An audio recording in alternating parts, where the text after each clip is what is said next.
Hi, my name is Marvin Bulliker, and today is October 30th, 2018. As you can see, we're doing a PLC setup.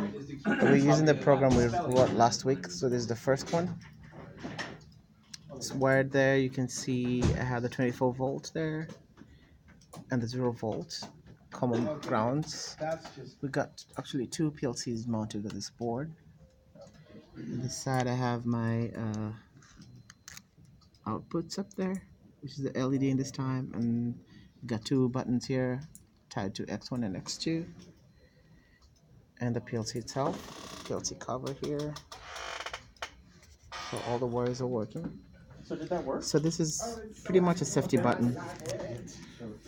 You can only be able to turn on the light when both buttons are pushed together. You watch yourself right in Both of them together comes on, otherwise no. I'll show you the program real quick. You could. I got button 1, an X1, button 2, and X2, and I got LED on Y1. I'm kidding. And then it ends. It's a really short program on one, I mean, it works, man.